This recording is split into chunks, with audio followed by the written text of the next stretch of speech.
गुरु रामपाल जी परमेश्वर जी की जय हो। सभी भाई बहनों को पवन दास की तरफ से प्यार भरा सत साहिब। भाई और बहनों, आज 7 दिवसीय साध संगति का समापन है।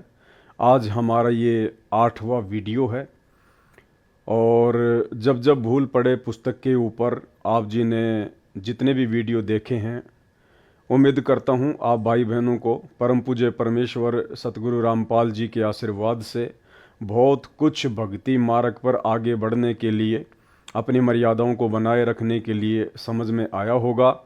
अब ये इसका 8वां पार्ट है और 8वां जो पार्ट है वो विशेषकर मर्यादाओं को लेकर है। सबसे पहले परमात्मा ने जो खुला पाठ होता है, अखंड पाठ होता है, उसकी कुछ मर्यादाएं होती हैं। पाठ करते समय पाठी ने किन किन बातों का ध्यान रखना होता है, कैसी कैसी शुद्धता और स्वच्छता का ध्यान रखना होता है। हालांकि हमारे ये कोई विशेष काम की नहीं है, क्योंकि ना हम कोई पाठ करते हैं, ना हम पाठ करने के अधिकारी हैं, ना हमें गुरुदेव भगवान का आदेश प्राप्त है, इसलिए ये हमारे कोई विशेष काम की नहीं है। लेकिन एक चीज़ आप और हम भाई बहनों ने देखनी है। देखो, पाठ किया जाता है आदरणीय गरीबदास जी महाराज जी की वाणियों का, और भाई और बहनों, उसी आदरणीय गरीबदास जी महाराज जी की वाणियों से, सदग्रंथ साहिब से चुन चुन कर वाणियाँ सतगुरु रामपाल जी परमेश्वर जी ने आप और हमें तीनों समय की आरती के लिए एक नित्य नियम पुस्तक बना कर दी हैं। कहने का मतलब है, गरीबदास जी महाराज जी की वाणियों का जो 3 दिन का अखंड पाठ होता है, उस पाठ को करने में कितनी सावधानियां बरती जाती हैं, कितना ध्यान रखना पड़ता है हर बात का। तो आप और हम सभी भाई बहनों ने भी उन्हीं आदरणीय गरीबदास जी महाराज जी के सदग्रंथ साहिब से चुन चुन कर कबीर परमेश्वर सतगुरु रामपाल जी परमेश्वर जी के द्वारा निकाली गई वाणियाँ, जिनको नित्य नियम पुस्तक बनाकर आप और हमारे को नित्य नियम करने के लिए, रोजाना जिनका पाठ करने के लिए तीनों समय की आरती के रूप में दी गई है, आप और हम भाई बहनों ने भी उतनी ही सावधानी और स्वच्छता से उस नित्य नियम के गुटके को संभाल के रखना है। तीनों समय की आरती करते समय, उनका पाठ करते समय सावधानियां रखनी है, क्योंकि हम 13वें पंथ के पंथी हैं। परम पूज्य परमेश्वर सतगुरु रामपाल जी परमेश्वर जी के शिष्य और उनकी शिष्याएं हैं। आप और हमारे लिए वास्तव में यदि कोई ओरिजिनल सदग्रंथ साहिब है, तो पूज्य गुरुदेव जी के द्वारा तीनों समय की आरतियों का जो गुटका दिया गया है, जो छोटी सी भक्ति बोध पुस्तिका दी गई है, वो हमारे लिए वास्तव में सदग्रंथ साहिब है। यानी हमने कितनी सावधानी रखनी है, कितना महत्व देना है उस 3 समय की आरती के गुटके को और तीनों समय की आरतियों को। तो कुछ कुछ पॉइंट हम लेंगे इससे। खुले तथा अखंड पाठ की मर्यादा, गुरुदेव जी का आदेश, तो ये आप और हमारे लिए विशेष नहीं है, इसलिए हम केवल उसी बात को लेंगे जो हमारे लिए विशेष हो। इसमें 11 नंबर का पॉइंट है, जिसमें परमात्मा ने आदेश दिया है कि पाठी को सामान्य विधि से पाठ पढ़ना है। हनुमान चालीसा की तरह राग रूप में या अन्य बोली की लय में रामायण की तरह बिल्कुल नहीं पढ़ना है। जबकि आप और हम सभी भाई बहन अच्छे से जानते हैं कि सतगुरुदेव भगवान की आवाज़ में आदरणीय गरीबदास जी महाराज जी की वाणियाँ जो 50 घंटे की हैं, जो आप सभी भाई बहनों के घरों में पाठ रूप में चल रही हैं, और सतलोक आश्रम मैनेजमेंट हरियाणा के द्वारा गुरुदेव भगवान की आवाज़ में उन आश्रमों में पाठ शुरू करने से पहले जो भगत अपने मुंह से बोलकर पाठ किया करते थे 3 दिन का, तो आप और हमें अच्छे से पता है कि किस प्रकार से वो लय में गाया करते थे, राग में गाया करते थे, भजन की तरह उसका पाठ किया करते थे। वाणियाँ उन भक्तों की यूट्यूब पर बहुत ज़्यादा शेयर की जाती थी। तो अंतर्यामी परमात्मा ने देखा कि इनको तो पाठ करना भी ढंग से नहीं आता है, इसलिए परमात्मा ने 11 नंबर पॉइंट में उनको निर्देशित किया कि पाठी को सामान्य विधि से पाठ करना है, यानी नॉर्मल तरीके से उसको पढ़ना है, किसी भजन की तरह या लय में या हनुमान चालीसा की तरह या रामायण की तरह नहीं पढ़ना है। पाठी को सामान्य विधि से पाठ पढ़ना है, हनुमान चालीसा की तरह राग रूप में या अन्य बोली की लय में रामायण की तरह बिल्कुल भी नहीं पढ़ना है। और भी बहुत सारे पॉइंट हैं। पाठ जो भी करेगा उसके लिए क्या नियम है। जो माई बहन बेटी बिंदी लगाकर आती है वे पाठ पढ़ सकती हैं। काजल या अन्य श्रृंगार व चमकीले कपड़ों वाली, बालों को डाई करने वाले, लिपस्टिक लगाकर माई बहन बेटी या भगत पाठ पर नहीं बैठना है। यानी परमात्मा ने बिल्कुल निर्देशित कर दिया है इस अखंड पाठ के माध्यम से। आप और हम भाई बहनों को शिक्षा केवल ये लेनी है 17 नंबर पॉइंट से कि अब हम सत्सेवक जो तीनों समय का पाठ करते हैं अपने घर पर, नित्य नियम, असुर निकंदन रमेणी और संध्या आरती, तो भाई और बहनों आपका वो तीनों समय का नित्य पाठ, वो तीनों समय की आरतियां उसी समय परमात्मा के चरणों में समर्पित होंगी। उसी समय आपकी तीनों समय की पाठ की वाणियां सही मानी जाएंगी जब आप इन नियमों का पालन करेंगे। यानी सतगुरु रामपाल जी भगवान के भगत बनने के बाद में यदि आप भक्ति बोध पुस्तक को हाथ में लेके पाठ करते हैं तो ध्यान रखना, एक तो आपने काजल बिल्कुल भी नहीं लगाना है। अन्य श्रृंगार का मतलब है किसी भी प्रकार का सोना चांदी या आर्टिफिशियल का गहना आपने नहीं पहनना है। चमकीले कपड़े बिल्कुल भी नहीं पहनने हैं। बालों को डाई बिल्कुल भी नहीं करना है। लिपस्टिक लगाकर माई बहन बेटी या भगत पाठ पर नहीं बैठ सकते। तो ये कुछ नियम बता दिए परमात्मा ने। अगर आप इन मर्यादाओं को तोड़कर अपने घर पर तीनों समय का पाठ नित्य नियम की पुस्तक से करते हैं तो आपका पाठ सतगुरु रामपाल जी भगवान को समर्पित नहीं माना जाएगा। सिर पर छज्जेदार टोपी पहनकर पाठ नहीं पढ़ सकते। यानी कोई भी भाई बहन जो है तीनों समय का जो नित्य नियम जो करता है अपने घर पर या कहीं भी, उसको टोपी पहनकर पाठ नहीं करना है। टोपी मतलब जिसके आगे छज्जा होता है, टोपी जिसको हम कहते हैं कैप, वो पहनकर उसने पाठ नहीं करना है। केवल सामान्य टोपा या टोपी पहनकर पाठ पढ़ सकते हैं। जिस प्रकार से हम सत्सेवक भाई बहन सफेद कलर का एक कपड़ा अपने सिर पर बांधकर तीनों समय का पाठ करते हैं, तो परमात्मा कहते हैं कि आप जी इस प्रकार से केवल सामान्य टोपा या टोपी पहनकर पाठ पढ़ सकते हैं। रुमाला पहनना आवश्यक नहीं है। आगे देखिए, चवर सेवा 24 घंटे करना अनिवार्य नहीं है, कभी भी बंद कर सकते हैं जब वो पाठ किया जाए। और जो डाई करना नहीं त्याग सकते, जो अपने बालों में डाई करना नहीं त्याग सकते, उनको पाठ पर बैठने व चवर सेवा करने की कोई आज्ञा नहीं है। तो ध्यान रखना है हम सत्सेवक भाई बहनों ने, अपने बालों में डाई हमने बिल्कुल भी नहीं लगानी है, वरना आपका जो पाठ आपके घर पर चलता है वाणियाँ परमात्मा की, वो आपको संपूर्ण लाभ नहीं देंगी।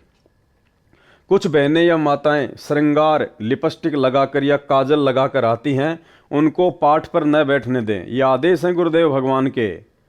कुछ बहनें या माताएं श्रृंगार यानी सोने चांदी वगैरह पहन के आना, लिपस्टिक लगाना या काजल लगाकर आती हैं, उनको पाठ पर न बैठने दें, चवर सेवा भी न करने दें। ऐसी पाप आत्माओं को आश्रम में भी ना आने दो। नोट कर लो, ये सख्त आदेश है गुरुदेव के सतलोक आश्रम मैनेजमेंट हरियाणा को कि आश्रमों में जो पाठ चलता है उस पाठ में ऐसी पाप आत्माओं को तो एंट्री भी नहीं होनी चाहिए।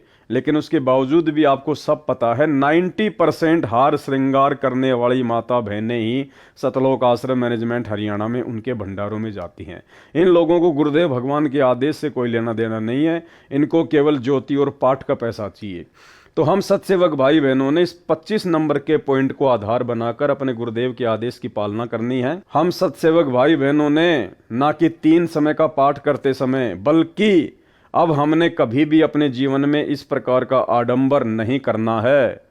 ना ये हार श्रृंगार करना है, ना कोई सोना चांदी पहनना है, ना लिपस्टिक लगाना है, ना काजल लगाना है। हमने किसी भी प्रकार का कोई भी आडंबर, जिस आडंबर से गुरुदेव भगवान बहुत नाराज होते हैं और उनके सख्त आदेश हैं, हमने अपने जीवन में इन आडंबरों को कोई जगह नहीं देनी है।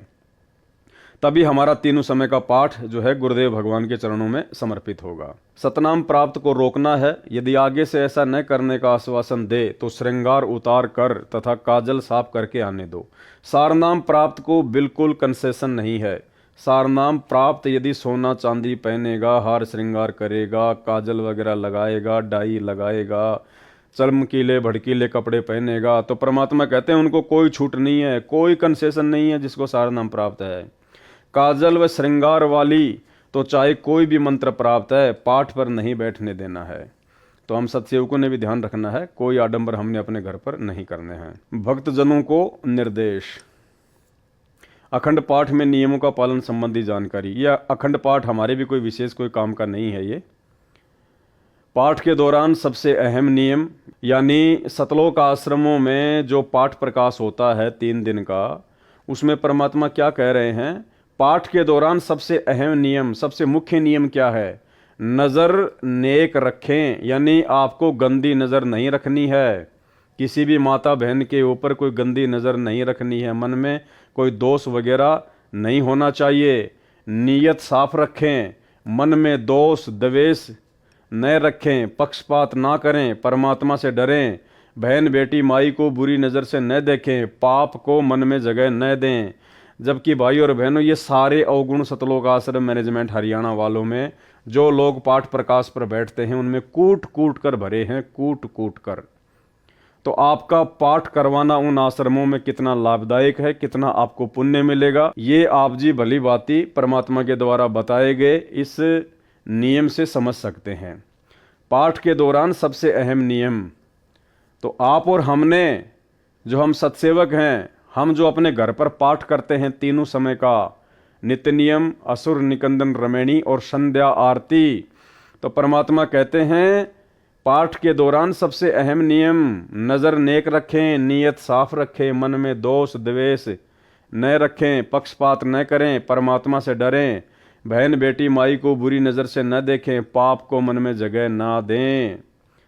तो सतलोक आश्रम मैनेजमेंट हरियाणा से जुड़े हुए भाई बहन जो उन आश्रमों में पाठ करवाते हैं, तो भाई आप जी भली भांति इन लोगों के आचार विचार व्यवहार से ये 80 पेज का लेटर पढ़ के आपने देख लिया होगा इन नियमों के ऊपर ये लोग कितने खरे उतर रहे हैं। तो आपका पाठ बिल्कुल भी आपको वो लाभ नहीं देगा जो लाभ आदरणीय गरीबदास जी महाराज जी की वाणियों से आपको मिलना चाहिए। जो सेवादार व पाठी इन नियमों को खंड करेगा, उसके द्वारा किया गया पाठ लाभ के स्थान पर हानि करेगा, उसे भी कष्ट उठाना पड़ेगा, पाठ करने वाले को भी कष्ट उठाना पड़ेगा, और जो पाठ करवा रहा है उसको भी लाभ की जगह क्या मिलेगा? हानि करेगा उसको, हानि। और यही कारण है पाठ करवाते करवाते, ज्योति करवाते करवाते भी सतलोक आश्रम मैनेजमेंट हरियाणा वाले परमात्मा से दूर होते जा रहे हैं। और भी कुछ इसके नियम हैं।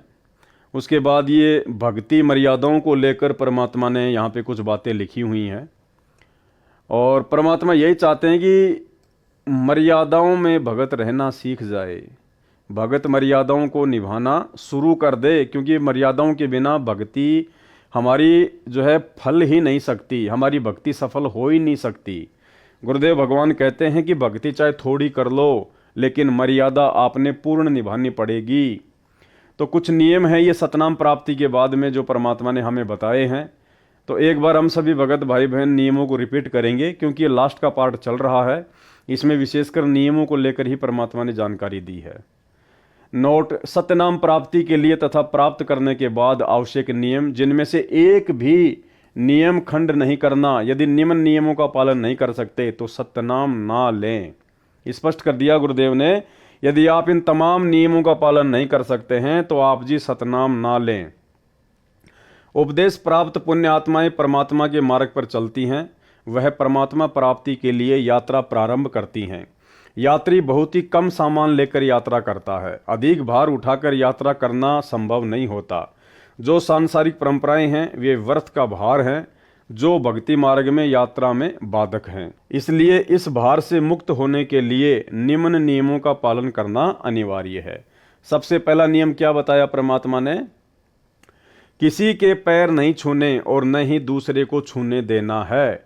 यदि अचानक या मना करने पर भी कोई पैर छू लेता है तो उस स्थिति में नामखंड नहीं होता। आपने किसी को बद्दुआ या आशीर्वाद नहीं देना है, न ही इच्छा करके किसी से आशीर्वाद लेना है।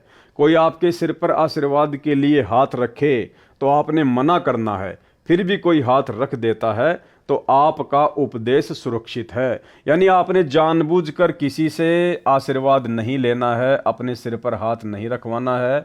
यदि फिर भी कोई जबरदस्ती रख देता है और आपके यदि अंदर से ऐसी कोई इच्छा नहीं है कि ये मुझे कोई आशीर्वाद दे, तो परमात्मा कहते हैं ऐसी स्थिति में फिर आपका नामखंड नहीं होता है। परंतु आपने आशीर्वाद व बद्दुआ बिल्कुल नहीं देनी है, क्योंकि आशीर्वाद देने से आपकी भक्ति कमाई नष्ट हो जाती है। जैसे एक पहिए की ट्यूब से दूसरे पहिए की ट्यूब में हवा डालने से आपकी गाड़ी खड़ी हो जाएगी, आपको हानि हो जाएगी। एक उपदेशी बहन ने अपने अनुपदेशी भाई को स्वस्थ होने का आशीर्वाद दे दिया।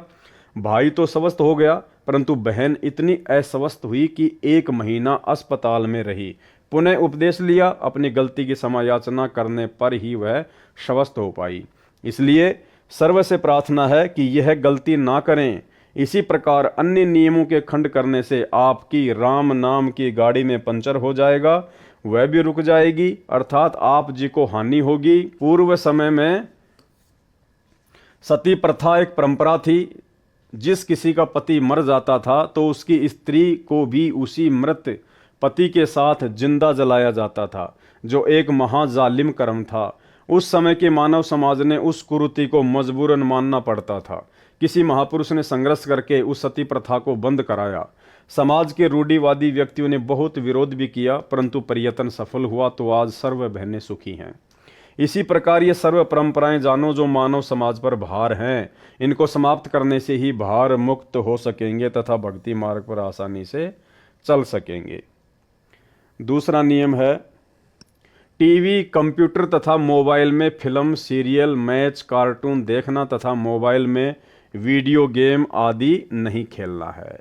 यानी किसी भी प्रकार का कोई गेम, कोई मैच, कोई कार्टून, कोई फिल्म, कोई धारावाहिक, कोई सीरियल, हम भगत भाई बहनों ने विशेषकर सतनाम प्राप्त करने के बाद गुरुदेव का विशेष आदेश है कि आपने ये गलती भूलकर भी नहीं करनी है।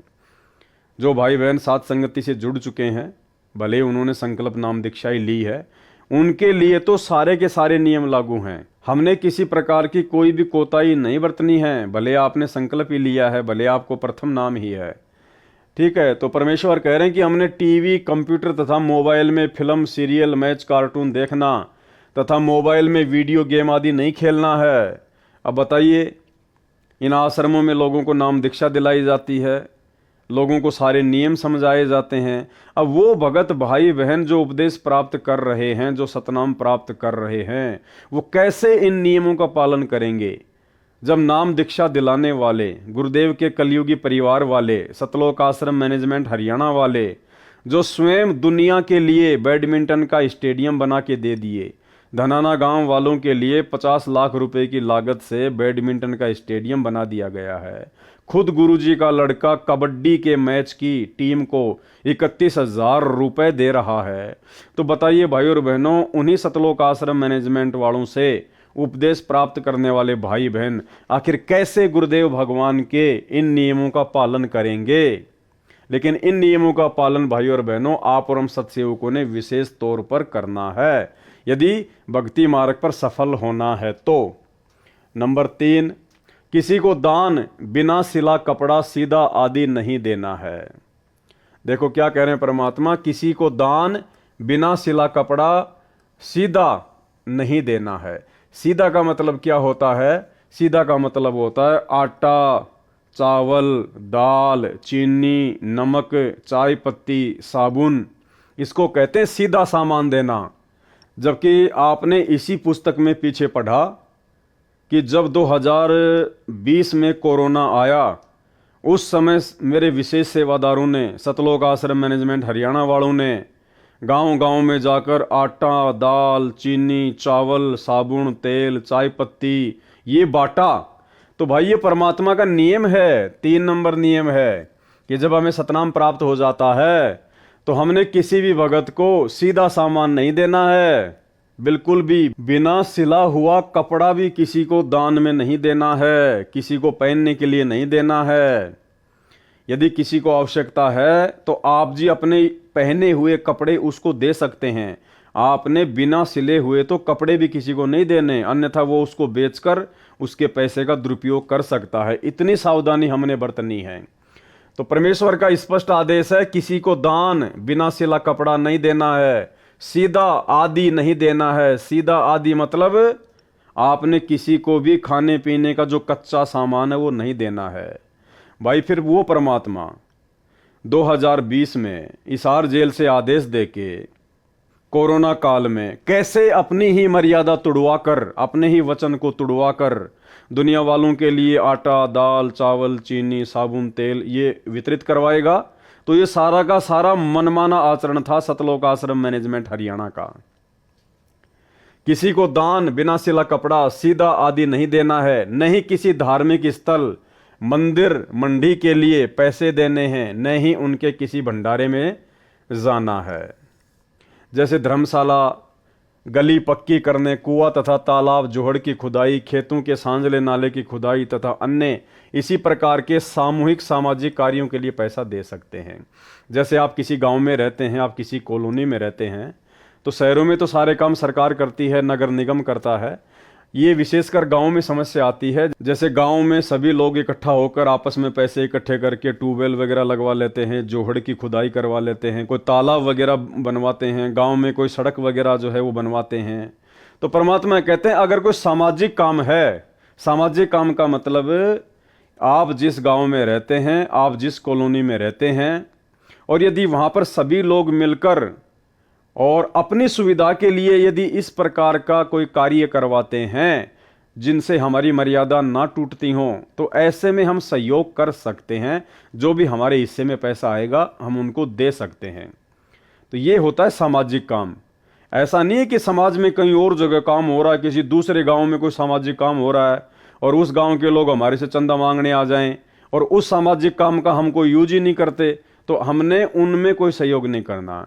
जिस कॉलोनी में, जिस गांव में हम रह रहे हैं और वहां के लोग यदि आपस में मिलकर सांझला कोई काम करते हैं, गांव वाले, जो पूरे गांव के काम आता है, जिसको हम भी यूज करते हैं, कोई नलका, कोई ट्यूबवेल, कोई पशुओं के पानी पिलाने के लिए तालाब वगैरह, जोहड़ वगैरह, और जैसे गांव में कोई ट्यूबवेल लगवाया, उसकी मोटर वगैरह जल गई, सभी लोग आपस में पैसा इकट्ठा करके नई ट्यूबवेल लेके आते हैं। तो ऐसी चीज़ों में हम सहयोग दे सकते हैं, ना कि किसी दूसरे गांव में हो रहे सामाजिक काम में सहयोग करना है, बिल्कुल भी नहीं।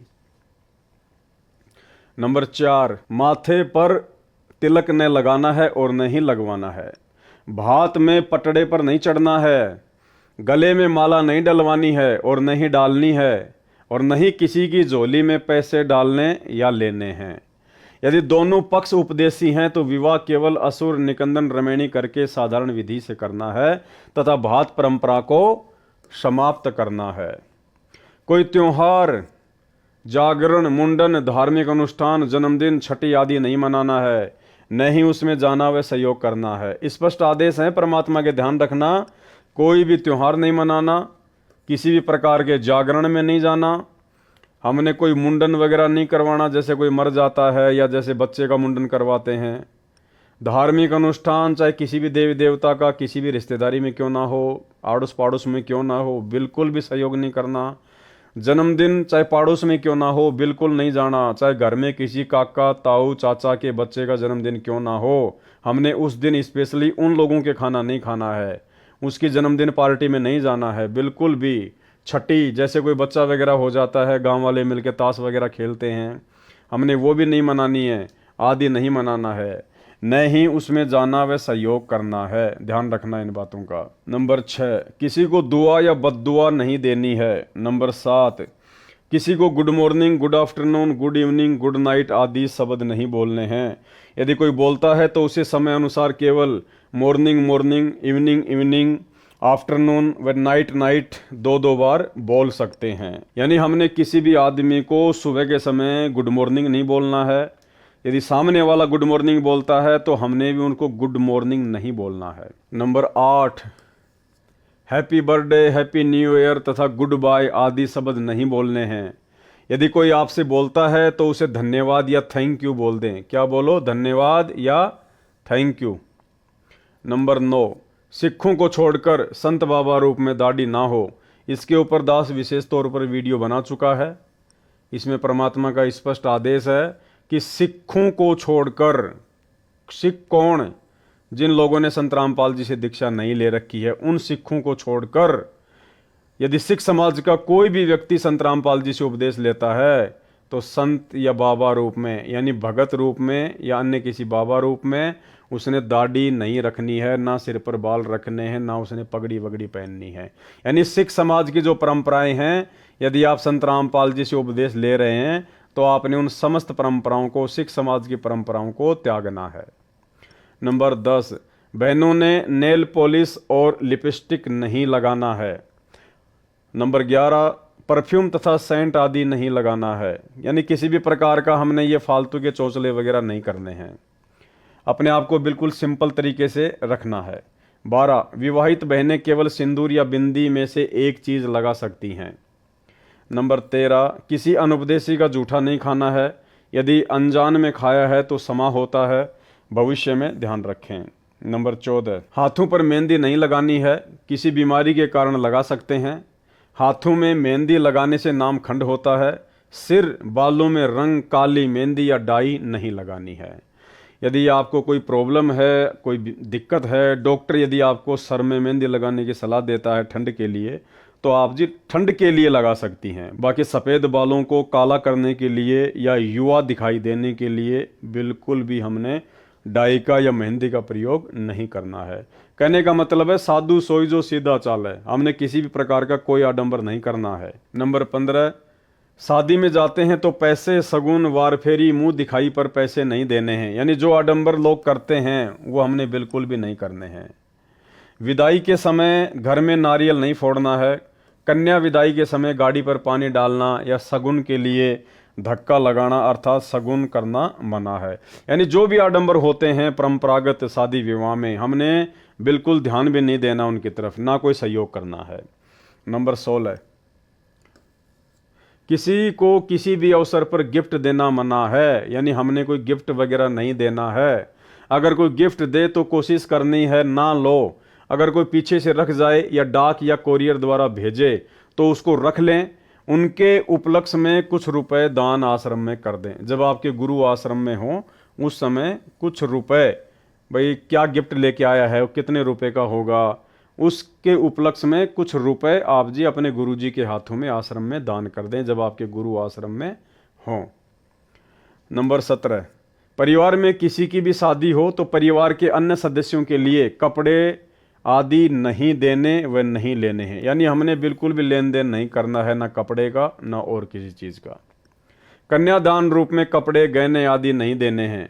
रुपए भी इस उपलक्ष्य में देने हैं कि आपने वहाँ खाना खाया है, और बहन के घर जाते हैं तो इसी उद्देश्य से पैसे दे सकते हैं कि आपने वहाँ खाना खाया है या चाय आदि पी है। ये ध्यान रखें, यदि अधिक दान दे दिया तो आपकी बहन पर आपका ऋण न हो जाए तथा संस्कार ना जुड़ जाए, क्योंकि हम संस्कारवश यहाँ काल जाल में रह जाते हैं।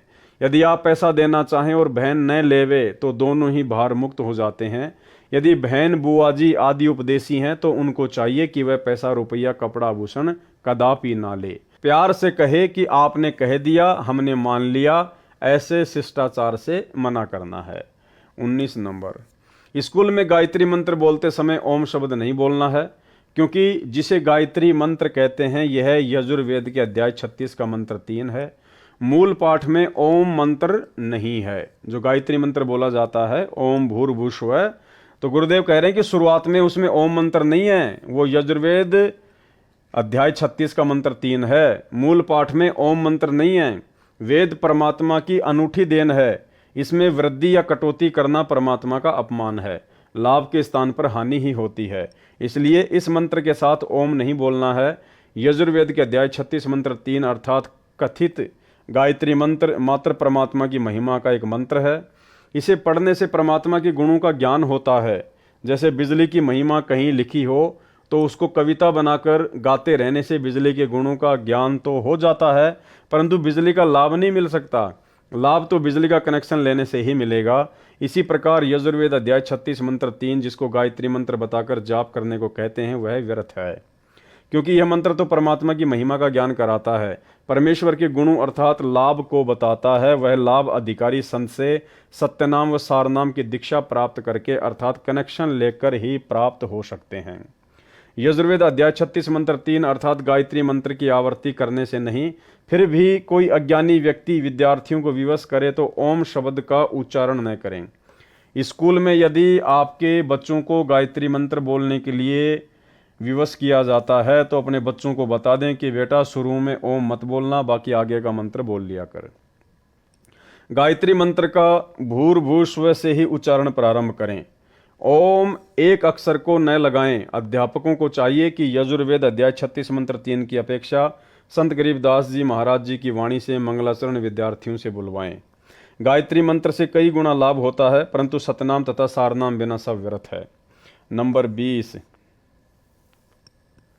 मुर्दे के अंतिम संस्कार में लकड़ी डाल सकते हैं, कंधे पर या अन्य साधन द्वारा शव को ले जा सकते हैं। 21, मुर्दे पर एक से अधिक कफन नहीं डालना है। यदि आपसे पहले किसी ने कफन डाल रखा है तो आपने कफन नहीं डालना है, क्योंकि कफन केवल एक ही होता है। अगर पहले कफन डाल रखा है फिर किसी ने एक से अधिक ज़्यादा कफन डाला है तो नाम खंड होता है। नंबर 22, शादी में खाना खा सकते हैं, ये मानकर पैसे दे सकते हैं कि आपने यहाँ भोजन खाया है। नंबर 23, यदि दोनों पक्ष उपदेशी हैं तो पीलिया देना, छुचक देना बंद करना है। एक पक्ष अनुपदेशी है तो केवल 2-2 जोड़ी कपड़े केवल जच्चा व बच्चे को देने हैं। नंबर 24, नौकरी पर ऑफिस में जब कोई रिटायर होता है तो ऑफिस में सभी आपस में पैसे इकट्ठे करके उसे गिफ्ट तथा पार्टी देते हैं। ऐसा कर सकते हैं, इसमें थोड़ा बहुत दे सकते हैं, लेकिन उपदेशी ने कतई नहीं लेना है। 25, घर में जब बहन आती है तो उसे कपड़े व पैसे नहीं देने हैं। अगर बहन या बेटी अनुपदेशी है तो बहुत कम 1 या 2 जोड़ी कपड़े दे सकते हैं। बच्चों के लिए खाने पीने का सामान भी दे सकते हैं। और अगर जब बहन के घर जाते हैं तो साथ में बच्चों के लिए फल मिठाई आदि लेकर जा सकते हैं। 26, स्कूल में विदाई पार्टी के समय बच्चे पैसे दे सकते हैं। 27, यदि गौशाला की कमेटी रजिस्टर्ड है तो रुपए दे सकते हैं।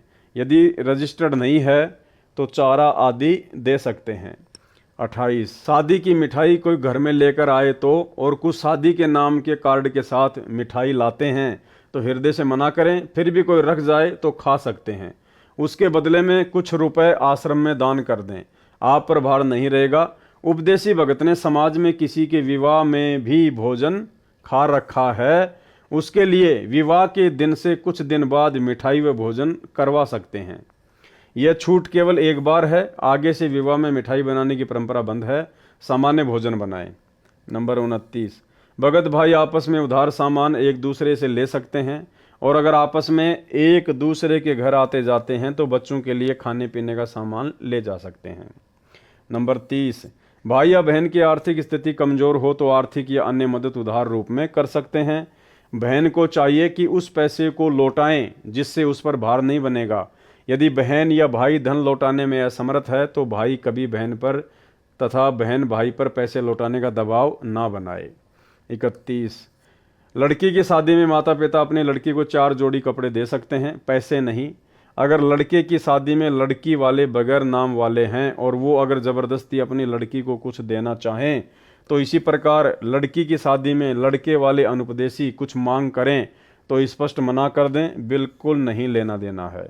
32, जिन लड़कियों का विवाह होता है वे जिन कपड़ों को पहनकर विवाह मंडप अर्थात रमणी में बैठे उन्हीं कपड़ों में अपनी ससुराल जाए, अन्य पोशाक न बदले। किन्हीं परिस्थितियों में बदलने पड़े, जैसे मिट्टी लग जाए, गीली हो जाए या अन्य कारण से खराब हो जाए तो बदल सकते हैं, अन्यथा नहीं। सुनने में आया है कि कुछ बहनें रमणी में विवाह के समय सामान्य पोशाक पहनती हैं, बाद में तड़क भड़क वाली पोशाक पहनकर ससुराल जाती हैं। वह मर्यादाओं के विरुद्ध है।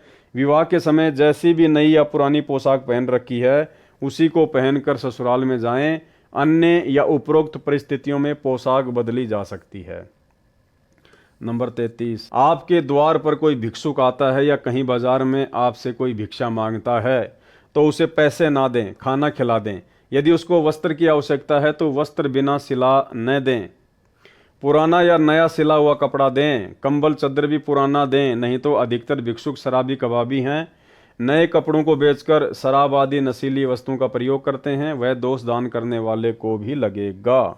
एक श्रद्धालु ने कहा कि ये अच्छा सा नहीं लगता कि भिक्षुक को रुपए न दें, आत्मा नहीं मानती। उसके लिए उत्तर, एक उदाहरण यह है कि एक भद्र पुरुष ने एक भिखारी को 100 रुपये की भिक्षा दी। पहले वह भिक्षुक पाव शराब पीता था, अपनी पत्नी व परिवार को परेशान करता था। उस दिन 100 रुपये प्राप्त होने के कारण उस भिखारी ने आधा बोतल शराब पी ली। शराब के नशे में अपनी पत्नी को पीट डाला। उस भिखारी की पत्नी ने बच्चों समेत आत्महत्या कर ली। उस जेंटलमैन के 100 रुपये के दान ने एक परिवार को उजाड़ दिया। इसका दोष दानकर्ता को है। गीता में लिखा है कि कुपात्र को किया दान लाभ के स्थान पर हानि ही करता है। कबीर परमेश्वर जी भी कहते हैं, गुरु बिन माला फेरते गुरु बिन देते दान, गुरु बिन दोनों निष्फल है चाहे पूछो वेद पुराण।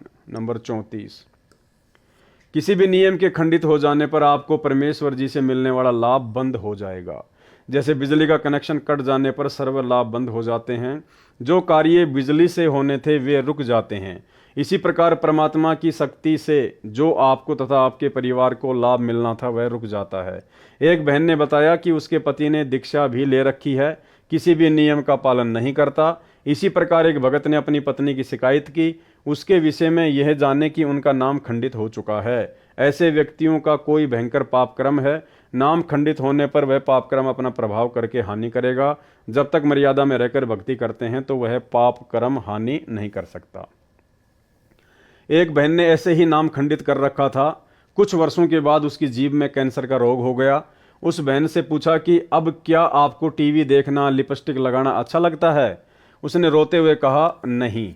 इसी प्रकार परिवार व शरीर में हानि से बचने के लिए तथा परमात्मा से लाभ प्राप्त करके मोक्ष प्राप्ति के लिए मर्यादा में रहें, अन्यथा पाप कर्म आपको नुकसान कर देगा।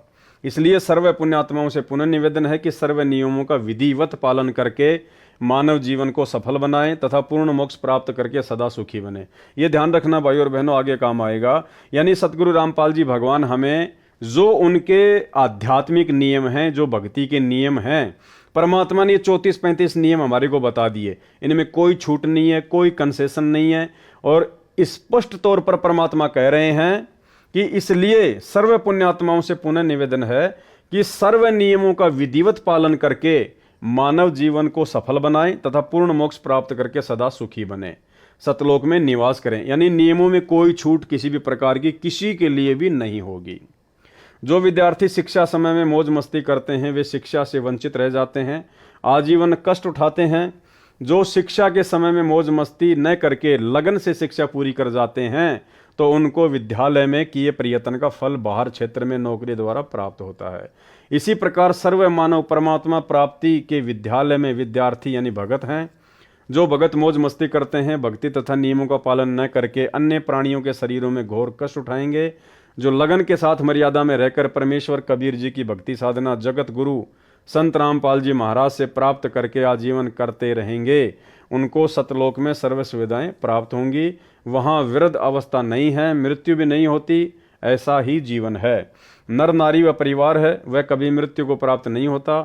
इसलिए सत्य भक्ति करके अपना जीवन सफल बनाएं, जिस सत्य भक्ति से आपको यहाँ भी सर्व आवश्यक सुख सुविधाएं प्राप्त होंगी तथा पूर्ण मोक्ष भी मिलेगा। अब एक चीज ध्यान रखना भाई और बहनों, ये इस पुस्तक के लास्ट में जो ये नियम वगैरह लिखे गए हैं ये सतगुरु रामपाल जी परमेश्वर जी ने नहीं लिखे हैं, क्योंकि पुस्तक सतलोक आश्रम मैनेजमेंट हरियाणा वालों ने छपवाई है और बाद में इन्होंने नियम खुद लिखे हैं। ये सतनाम प्राप्ति के बाद में जो 34 नियम है ये सतलोक आश्रम मैनेजमेंट हरियाणा वालों ने खुद इस पुस्तक में लिखे हैं और नियम वही हैं जो सतगुरु रामपाल जी भगवान हमें देते हैं, यानी कोई छूट नहीं किसी भी प्रकार की।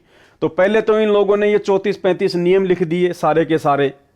अब उसके बाद में ये क्या लिख रहे हैं, विशेष छूट, समाज में स्थान बनाने के लिए विशेष छूट दी जाती है।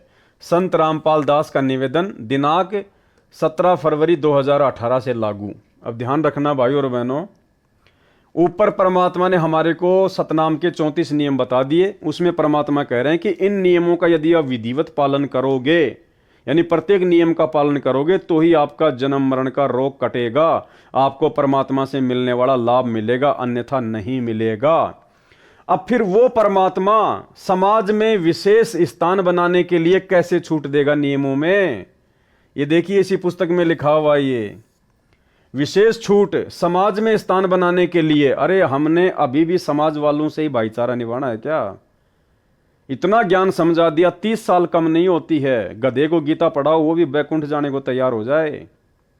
अब 30 साल बाद में संत रामपाल जी नियमों में छूट देंगे और वो भी समाज में स्थान बनाने के लिए। अब 30 साल बाद भी भक्तों को समाज में स्थान चाहिए क्या? तो ये सतलोक आश्रम मैनेजमेंट हरियाणा का काल प्रेरणा से मनमाना आचरण है, संगत को भक्ति मर्यादाओं से नीचे गिराने के लिए। क्योंकि दो ही शक्ति हैं, दयाल और काल। दयाल ने 28 साल से ज्ञान दिया, नियम बताए, कोई छूट नहीं दी। और काल सतलोक आश्रम मैनेजमेंट हरियाणा वालों में कुप्रेरणा करके, क्योंकि भक्ति का आधार है नियम, मर्यादा। अगर आप मर्यादा में नहीं हैं, नियम नहीं निभाओगे, तो आपकी भक्ति लाख जन्म भी सफल नहीं हो सकती, चाहे आप किसी भी संत की शरण में क्यों ना हो। तो ये विशेष छूट कौन देगा? सतगुरु रामपाल जी परमेश्वर जी तो नहीं देंगे ना। कभी हमने उनके 28 वर्षों के सत्संगों में कभी सुना कि बच्चों आपको थोड़ी बहुत मैं छूट दे रहा हूँ नियमों में, आपको समाज में स्थान बनाने के लिए, अपने रिश्तेदारियों में स्थान बनाने के लिए मैं आपको छूट दे रहा हूँ। पहले भक्ति सौदागर पुस्तक चलती थी ज्ञान गंगा से पहले, तो एक सत्संग में परमात्मा ने कहा कि भाई हमने इस भक्ति सौदागर पुस्तक के शुरू में सारे नियम लिख दिए हैं, अगर इस आश्रम की तरफ मुंह करो तो पहले नियम पढ़ के आना, अगर ये नियम निभा सको तो नाम दीक्षा लेना आके, नहीं तो अपने घर बैठे रहना। आप खुद सतगुरु रामपाल जी परमेश्वर जी के मुख कमल से सुन लीजिए, 2010 का ये सत्संग है। कहते नकबे सर नकबा बनी पैर थी हार हमेल, 1-1 लाख के गहने पैरा करती, आज वो सुंदरी से कुतिया बनी, देख साहिब के खेल। तो पुण्यात्मा, ये इन बातों से डर लगना चाहिए। इन बातों से डर लगने लगेगा, मालिक में रुचि बनेगी और भजन करने को दिल करेगा। और ये लोग दिखावा जो ड्रामा है, नाचा कूदी, ये बकवाद मन में आवे को नहीं, ये कहने की आवश्यकता नहीं पड़ा। दास ने कैसा मत करियो, हाँ कहना तो पड़ता है एक बार बालक को, कुछ दिनों के बाद फिर आपकी रुचि ना बढ़े। इतना तो इस दास को विश्वास हो गया है कि परमात्मा के बच्चे भगवान को पहचानने लग गए, क्योंकि अब शिक्षित समाज है। आपको नाम दिया जाता है, नाम देने से पहले सब नियमों से परिचित कराया जाता है। और हमने ये पुस्तक बनाई है भक्ति सौदागर को संदेश, इसके प्रथम अध्याय में ही हमने नियमों का पूरा विस्तार से विवरण दिया है कि कोई भी पुण्यात्मा इस आश्रम की तरफ आएगा तो पहले तैयार होकर आवे। पहले क्या होता था कि भक्तजन समझाते थे नाम ले लो तुम्हारा कल्याण हो जाएगा, बड़े सुख होते हैं, यहाँ आ जाते थे उपदेश लेने, और यहाँ आकर के हम फिर उनको लिस्ट दिखाते थे ये नियम निभाने हैं, तो भाग जाते थे कि नहीं हमारा भी ये नियम नहीं निभा, क्योंकि वो उल्टे रंग में रंगे हुए वो सारे। तो अब उनको पहले ये लिख कर दे दिया कि तुम तैयार होकर आ जाना, तुम्हारा मन मानने तो आना, क्योंकि कल्याण होगा इस मर्यादा में रहने से। तो अब ये दास देख रहा है कि अब कितना डर लगता है बहन बेटी भाइयों को, बच्चों को। अब वो कहीं, क्योंकि समाज हमारा जो है सारा का सारा समाज काल प्रेरित है, उन्हीं क्रियाओं को कर रहा है जो ना करने वाली होती हैं। और हमारा भक्त एक घर में एक व्यक्ति ने नाम ले लिया और 5-6 व्यक्ति वो सारे शास्त्र विरुद्ध साधक हैं, तो उनके साथ संघर्ष बनता है बेचारे का जा करके। फिर भी वो इतना दृढ़ है, डरता है, आकर पूछता है जी मेरे पे ऐसी गलती होगी, मेरा नाम तो खंड नहीं हो गया, आगे से नहीं करूँगा। तो कहने का भाव ये है कि पहचानने लग गए तुम परमात्मा को और संघर्ष करना सीख गए, आप सफल होगे, देख लेना एक दिन। ये नाखून पालिश लगाते हैं, ओठों पर इसी बूंदी शकल बना लेते हैं, लाल वो लगा कर लिपस्टिक, इतना बेहुदी शकल बन जाती है। कहते हैं अब ऐसी मर्यादा बन गई, बहन बेटियां कहते कि हम ऑफिस में जाते हैं तो ये लिपस्टिक वगैरह नहीं लगाते, नेल पेंट नहीं लगाते, तो क्या कहते हैं उस दूसरे कि तुम्हारे घर में कोई मर गया क्या? अरे थारा गजब भैया, ये बकवाद करने तो सारे जी जाओगे तुम, अकल खत्म होगी। यानी एक मर्यादा बन गई, जो ऐसे उल्टे काम ना करे उसने हे समझन लागे। निरंजन धन तेरा दरबार जहाँ तनिक नहीं न्याय विचार, सारे उल्टे काम में राजी रहे। लेकिन हमारी बेटियां अब संघर्ष करती हैं कि हाँ उनको ज्ञान हो गया, वो तो बालक हैं, कुछ भी कह सकती हैं। तो अब हम सबको बताते हैं ये ऐसा नहीं करना, क्योंकि पहले हमारा ज्ञान गाँव में ज़्यादा चला था। इस दास ने गाँव में जाकर प्रचार किया, तो वहाँ तो ये था को ना लिपस्टिक का फंड था, ना कोई नाखून पालिश लाया करती, मेहंदी मुंदी ला लेती, तो यार वो भी मना कर दिया हमने, समझा दिया कि इसका कोई फ़ायदा नहीं है, अपना भक्ति करो। तो वो तो सब एक साधारण सी बात ही छोड़ छाड़ दी। अब शहरों में फैल गया परमात्मा का जो ज्ञान है। अब शहरों से जो बेटियां आती हैं वो सारे तो नाखुना नीचे बुरे हालत सनाए पाओगे। और इधर बिहार में तो और बेगन हो रहा है, कति बुढ़ी बालक सारे लाल ये नाखुना न कति न कुसुती तरह पेंट करके लाओगे, न चमकान दे। अब इनको समझाना पड़ता है कि ये नहीं करोगे तो मान जाते हैं कि नहीं आगे नहीं करेंगे हम, क्यों इनकी आवश्यकता भी क्या है। भगवान ने जो कितने सुंदर नाखून पहले बना के दे रखे, इन पर क्या फायदा और बकवाद करने की। तो मालिक ने जो अंग दे रखे हैं वो बहुत अच्छे बना के दे रखे हैं, इसमें हमको फेरबदल करें ये हमारी वो लोग दिखावा मेकअप है, इसकी हमें आवश्यकता नहीं। अब तो हम आपको बता रहे हैं, समझा रहे हैं पहली बार, फिर आप पे सियाने हो जाओगे, आपकी अब पर रुचि ना करे। जैसे नानक साहब कहते हैं, ना जाने काल की कर डारे किस विध डल जा पासावे, जिना के सरते मौत खड़क दी नानू के डांसावे। अब प्रसंग था कि साध मिले साड़ी शादी होंगी और भी छड़ जा दिलगिरी वे, अख दे नानक सुनो जहाना ये मुश्किल हाल फकीरी वे। अब बताओ भाई और बहनों, इस वीडियो को सुनने के बाद में क्या आप ये यकीन करेंगे कि ये विशेष छूट समाज में स्थान बनाने के लिए सतगुरु रामपाल जी परमेश्वर जी ने दी होगी? जिस परमेश्वर ने 2010 में ही कह दिया था कि अगर इन नियमों को निभा सको तो नाम दीक्षा लेने के लिए आना, इस आश्रम की तरफ मुंह करना, तो फिर कैसे आज वो परमात्मा समाज में स्थान बनाने के लिए हमें छूट देगा? भाड़ में जाओ ये समाज। मीराबाई ने क्या कहा था, भाई कोई गुंडी को चाहे भूंडी कहो मेरी सुरत राम में लागी। लोक लाज मर्याद जगत की तिनकियों जो तोड़ बगावे, जब कोई राम भगत गति पावे। और परमात्मा कहते हैं लोक लाज ना कीजिए, निर्भय हो रहिए, जय मन चावे राम को तो दासा तन धरिए। तो फिर वो परमात्मा कैसे समाज में स्थान बनाने के लिए छूट देगा? और कौन है वो मंदबुद्धि भगत, कौन है वो महाअज्ञानी भगत जिसको समाज में विशेष स्थान की चाहत है? तो ये सारा का सारा काल का षड्यंत्र है। सतगुरु रामपाल जी भगवान की इन्होंने यहां पर मोहर लगा दी, जबकि गुरुदेव भगवान ने तो इस पुस्तक के 71 पेज पर ही अपना संदेशा समाप्त कर दिया। लास्ट में 2 लेटर लिख के सतलोक आश्रम मैनेजमेंट हरियाणा वालों के लिए, उसके बाद में सारे नियम वगैरह सतलोक आश्रम वालों ने खुद लिखे हैं। तो ये हमारे पूज्य गुरुदेव सतगुरु रामपाल जी परमात्मा का आदेश बिल्कुल भी नहीं हो सकता। हमारे परमात्मा ने कभी भी अपने नियमों में किसी को कोई छूट नहीं दी है। जब परमात्मा ने भक्ति की शुरुआत में किसी को छूट नहीं दी, तो आज तो 28 साल हो गए, कैसे छूट देगा परमात्मा?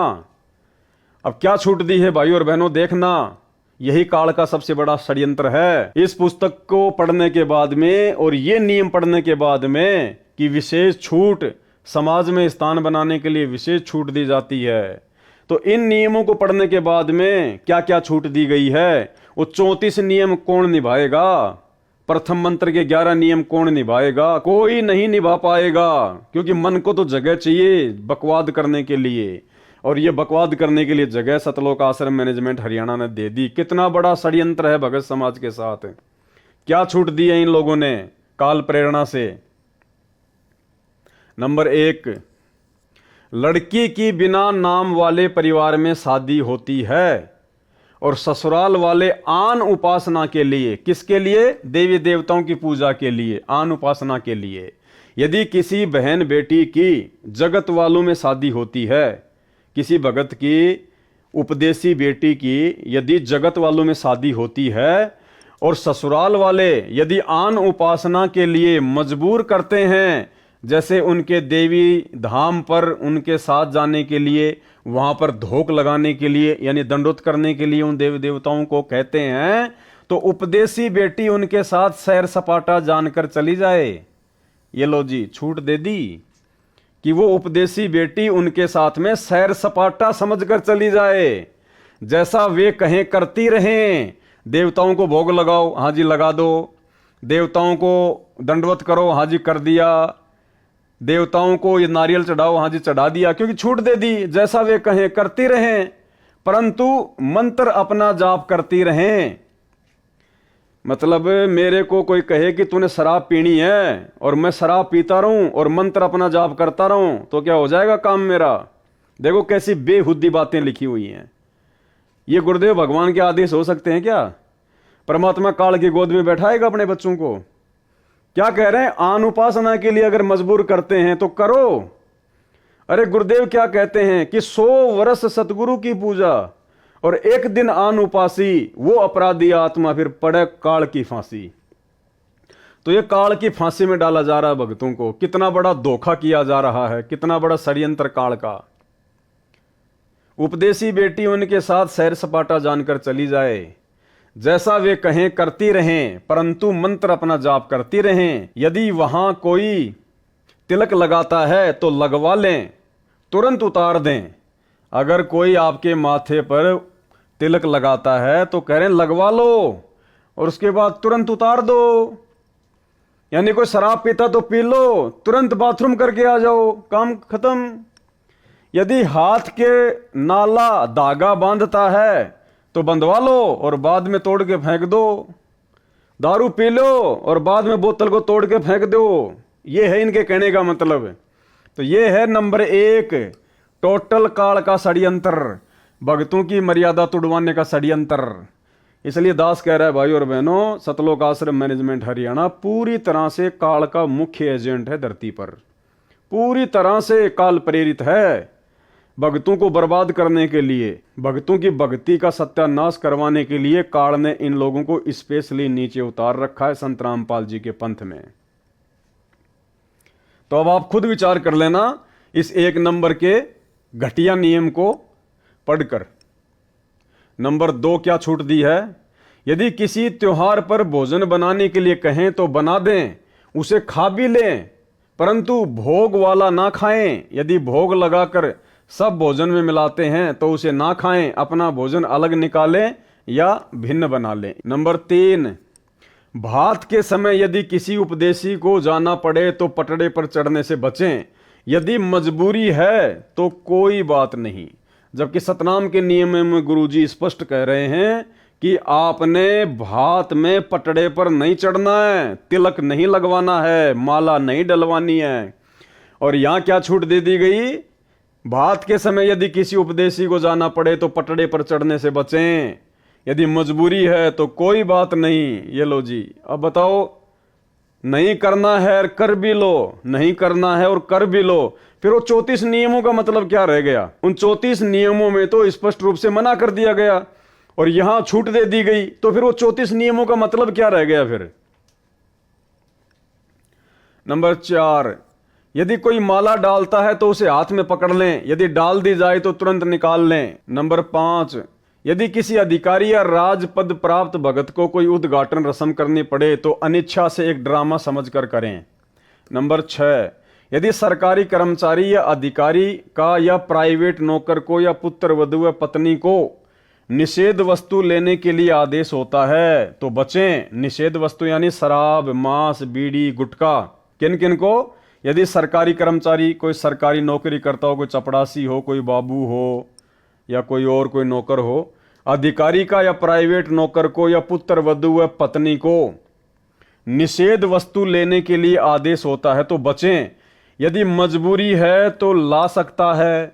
देखो, अगर आपके घर में आपका ससुर अनुपदेशी है और आप उसकी जो है पुत्र वधू हैं, और आपका ससुर या आपका जो पति है वो शराबी है, वो आपको अगर शराब लाने के लिए कहे, आपका बाप अनुपदेशी आपको कहे कि बेटा जा दारू की बोतल लेके आ, नहीं तो घर में नहीं रहने दूंगा, तो क्या कह रहे हैं सतलोक आश्रम मैनेजमेंट हरियाणा वाले? यदि मजबूरी हो तो ला सकता है, जैसे शराब, सिगरेट लाने, मांस बनाने, फौज में या होटल में या कहीं नौकर को व विवाहित बहनों को सास ससुर पति आदि आदेश दें तो मजबूरी मानकर दुखी मन से परमात्मा से क्षमा मांग कर करें। भाई मर्यादा रैंक आ गई। आप जहां नौकरी कर रहे हैं वो भी शराब ला के दे सकते हैं, बीड़ी ला के दे सकते हैं, मांस बना के दे सकते हैं। आपके घर में आपका पति, आपका ससुर अनुपदेशी है, आपको मांस बनाने के लिए कहता है बना दो, शराब लाने के लिए कहता है ला दो, उसका पैक बनाने के लिए कहता तो उसका पैक बना दो, गुटखा बीड़ी लाने के लिए गए तो ला दो। अरे फिर मर्यादा रह कहां गई भाई? क्या मतलब फिर भक्ति का?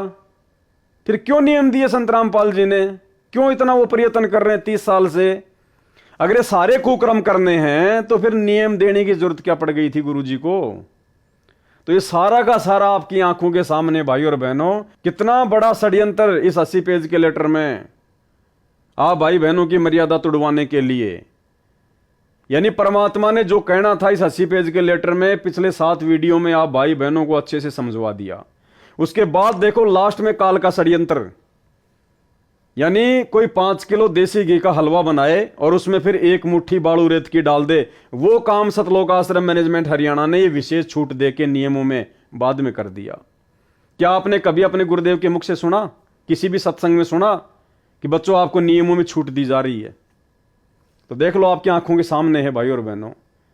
यानी आप बीड़ी भी ला सकते हैं, सिगरेट भी ला सकते हैं, मांस भी पका सकते हैं, देवी देवताओं को धोख लगा सकते हैं, भोग लगा सकते हैं, कोई नियम मर्यादा नहीं है, कुछ भी कर सकते हैं आप, जैसे दूसरे पंथों में चलता है वो काम हो गया। इसलिए दास कह रहा है इन आश्रमों में केवल इन लोगों को पैसा चाहिए ज्योति पाठ का, भगत जाओ भाड़ में, भक्ति जाओ भाड़ में, मर्यादा जाओ भाड़ में। ये हैं काल के एजेंट। एक बार दोबारा पढ़ लो। यदि सरकारी कर्मचारी या अधिकारी का या प्राइवेट नौकर को या पुत्र वधू व पत्नी को निषेध वस्तु लेने के लिए आदेश होता है तो बचें। यदि मजबूरी हो तो ला सकता है, जैसे शराब, सिगरेट लाने, मांस बनाने, फौज में या होटल में या कहीं नौकरों को, विवाहित बहनों को सास ससुर पति आदि आदेश दें तो मजबूरी मानकर दुखी मन से परमात्मा से क्षमा मांगकर करें। कुछ दिन में परमात्मा अड़चन समाप्त कर देगा। भाई मर्यादा टूटेगी, उसको काल उठा ले जाएगा तो हो गई समस्या समाप्त। फिर पहले उनको मना करें कि मैं ये पाप नहीं कर सकता, फिर भी जोर दें तो कहें कि इसका पाप आपको लगेगा, कहकर कर दें। यानी आपको कोई जबरदस्ती दारू पिलाने का प्रयास करे तो पहले तो मना करो और उसके बाद में लेके गिलास लगा के मुंह के गट गट पी के बोल दो कि तेरे को पाप लगेगा। बताओ ये कोई जायज बात है कोई? अरे फिर संघर्ष क्या है? फिर 28 साल से गुरुजी ने इतना ज्ञान क्यों दिया? फिर जब ये काम करने थे तो मजबूर तो काल करेगा। इसलिए भाई और बहनों, सतलोक आश्रम मैनेजमेंट हरियाणा वालों को, माता बहनों को कोई कहीं दिक्कत नहीं है, क्योंकि सब इन्हीं नियमों पे चलते हैं। इसलिए ना उनका कोई घर में कोई संघर्ष है, ना उनका समाज में कोई संघर्ष है, क्योंकि आश्रम में आते हैं तो वो भगत बन जाती हैं, भगतमती बन जाती हैं। जब अपने गांव वापस जाती हैं, अपने समाज में वापस जाती हैं, रिश्तेदारियों में जाती हैं, तो वहां पे वो जगत वाली की तरह बन जाती हैं। वो जैसा कहते हैं वैसा वो करने लग जाती हैं। तो उनको संघर्ष करने की आवश्यकता नहीं है। ये संघर्ष तो सत्सेवक कर रहे हैं, सत्सेवक है। इसलिए दास कहता है कि भाई केवल सत्सेवक ही परमात्मा के हीरे मोती लाल हैं, बाकी सब काल के जीव हैं, काल के जीव। तो बताओ कोई मर्यादा बची नहीं, फिर भक्ति क्यों कर रहे हैं भाई?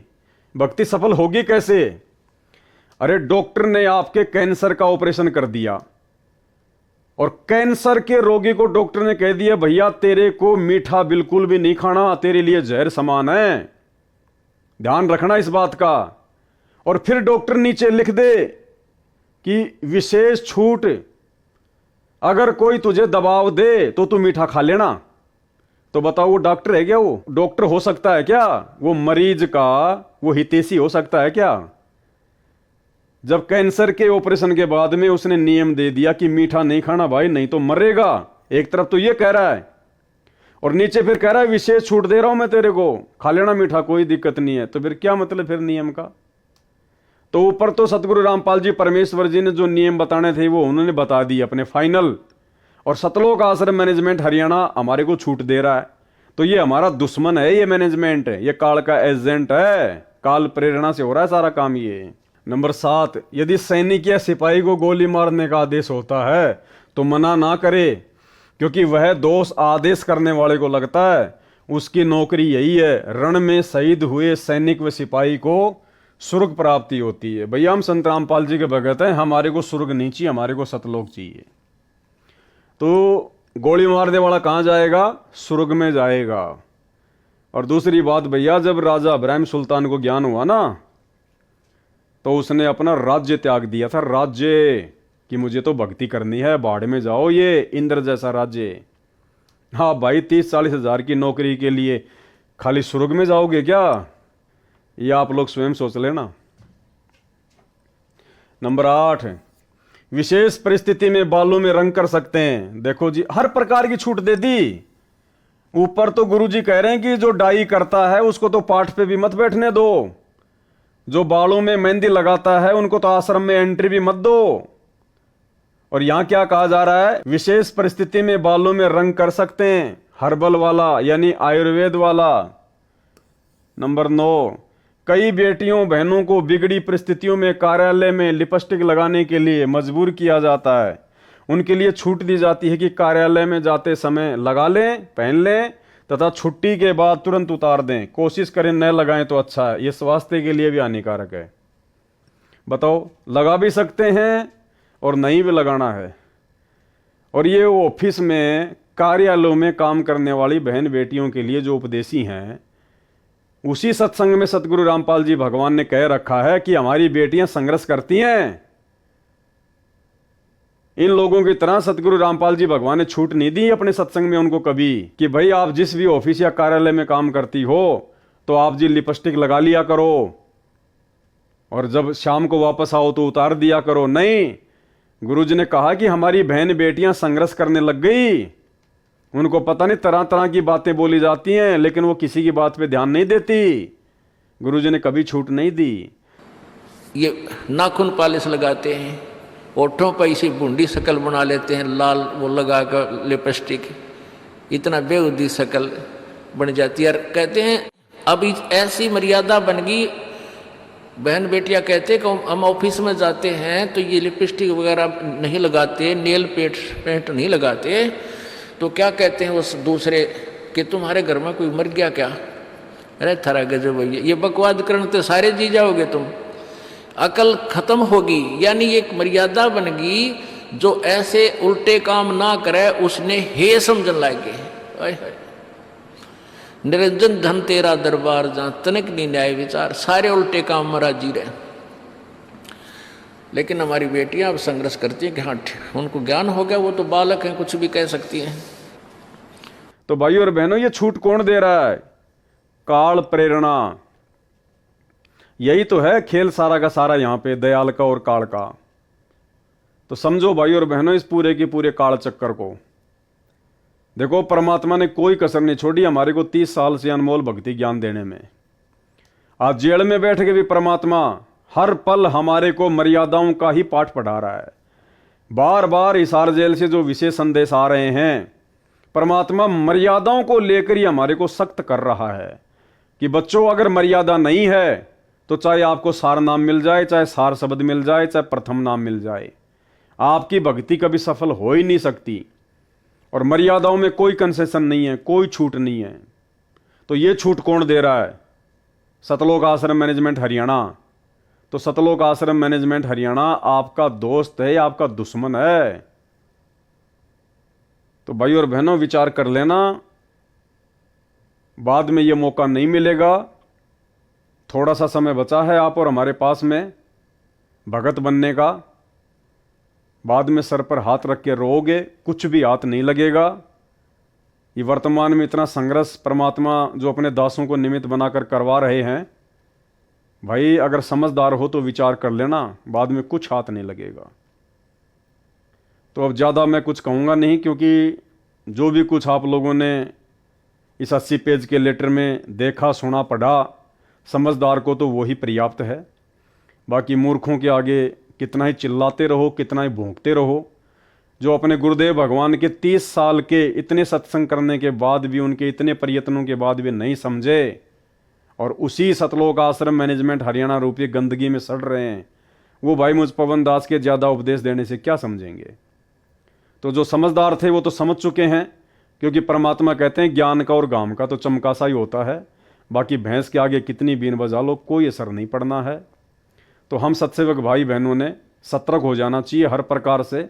आप लोगों के मन में किसी भी प्रकार की कोई शंका, कोई डाउट नहीं होना चाहिए कि वास्तव में साध संगतियाँ परमात्मा का विशेष मिशन है।